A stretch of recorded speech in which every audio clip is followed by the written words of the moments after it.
오늘 좋은 날입니다. 오늘도 성령 충만하시고 행복한 하루가 되시기를 바랍니다. 오늘 아침에 주시는 하나님의 말씀은 출애굽기 25장 23절에서부터 40절의 말씀을 함께 살펴보겠습니다.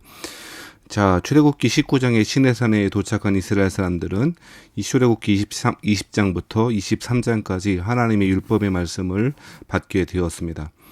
그 하나님의 말씀을 받는다는 행위는 구원받은 사람들, 애굽에서 해방된 사람들에게 주신 자유의 율법이라고 이해하면 좋을 것 같고요.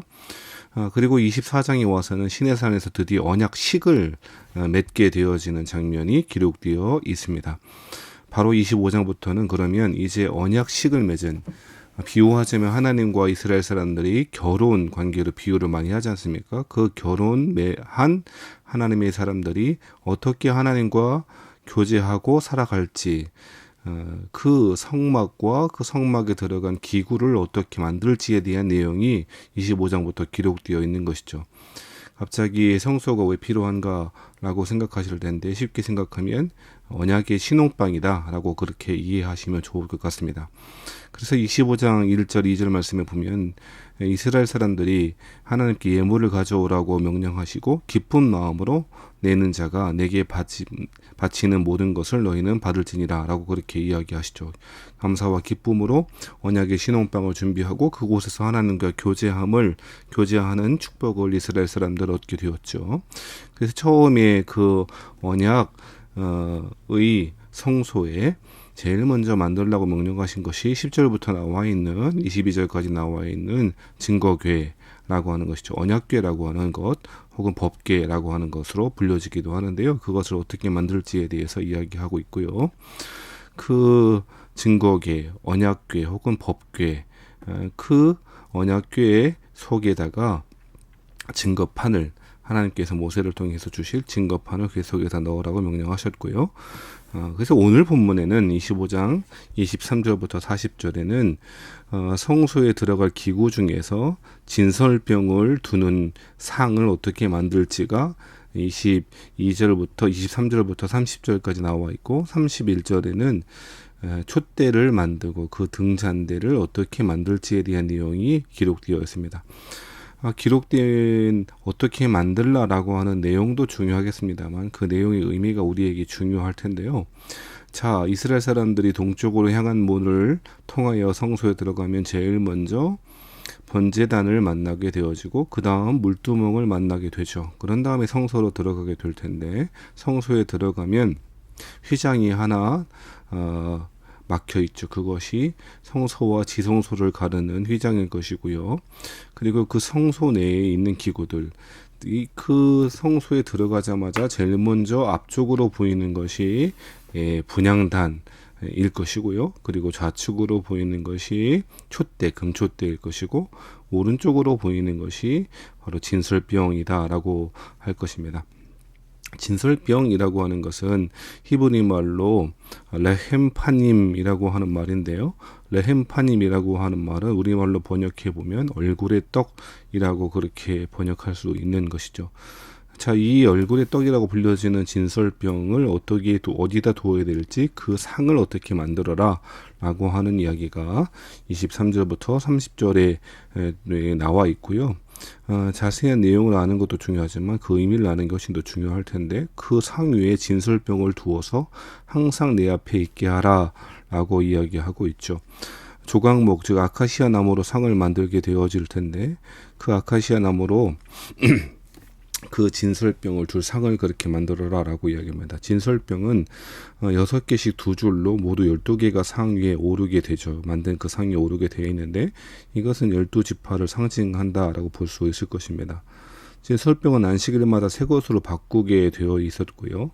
묵은 진설병은 제사장들이 성소에서 먹도록 그렇게 명령하고 있습니다. 자, 이 진설병의 뜻하는 바가 무엇일까요? 크게는 두 가지로 해석할 수 있을 텐데요. 이스라엘의 얼굴의 떡이므로 이스라엘 사람들이 하나님께서 주신 생명의 일터에서, 삶의 터전에서 자신의 양식을 하나님께 감사함으로 드리라 라고 하는 의미를 갖는다라고 해석하기도 하고요. 두 번째로는 이 진설병은 하나님께서 이스라엘 사람들에게 주시는 영적인 생명의 양식이라고 해석하기도 합니다. 자, 어떻게 해석하든지 간에 이 진설병은 이스라엘 사람들이 날마다 그렇게 하나님 앞에 바쳐야 될 생명의 양식, 그렇게 이해하면 좋겠습니다. 감사함으로 하나님께 나아가고, 또한 하나님이 주시는 생명의 양식인 말씀을 이제 하나님과 만나는 그 장소에 놔두라라고 하는 그런 의미이겠죠. 영적인 양식이라 그렇게 해석해도 무난해 보입니다. 영적인 양식, 영적인 은혜, 바로 그것이 진설병이다라고 해석해도 무리가 없어 보입니다.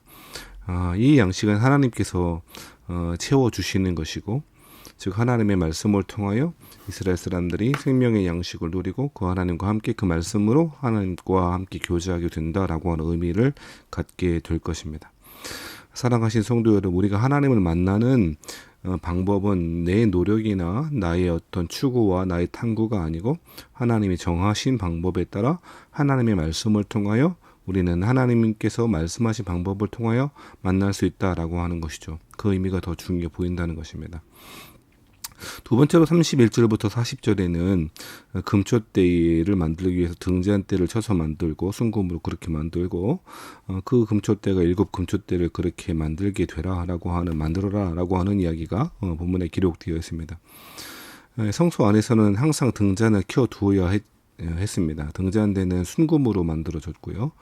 중심이 되는 줄기 위에 좌우로 줄기가 3개씩 있어서 7개의 줄기로 되어 있고, 그 위에 등잔대를 만들어서 7 금초대가 되게 되는 것이죠. 자, 그런데 이 빛은 성소 안을 환하게 비춰주고 있고, 결국 그래서 이 빛은 아마 그리스도의 빛이 아닌가라고 하는 해석이 가능할 것입니다. 실제로 예수님은 자신을 세상의 빛으로, 생명의 빛으로 우리에게 소개하고 우리에게 드러나 보여주시죠. 영적인 어두움을 밝히신 유일한 분이 바로 우리 예수님 아니십니까? 예수님을 가리킨다라고 해석도 가능할 것이고요. 그리고 말씀, 진설병은 영의 양식인 하나님의 말씀으로 해석해 보았다면, 그 말씀을 비추고 있으므로 말씀을 깨닫게 해주시는 성령님의 바로 은혜, 성령 하나님의 빛이다라고 해석할 수도 있을 것입니다. 실제로 에베소서 1장 17절 말씀에는 성령님을 지혜와 계시의 영이라고 말씀하시고 계시고, 성령님은 진리의 영으로 그렇게 소개해 주시지 않습니까? 성령님이 빛을 비춰주셔야 말씀이 이해가 되고 우리는 그 말씀을 믿을 수 있게 되는 것이죠. 특별히 그것이 7개의 등잔이고 7은 완전수이므로 충만한 빛, 온전한 빛이신 성령 하나님의 기름 부으심과 조명하심을 상징한다고 볼 수가 있을 것입니다.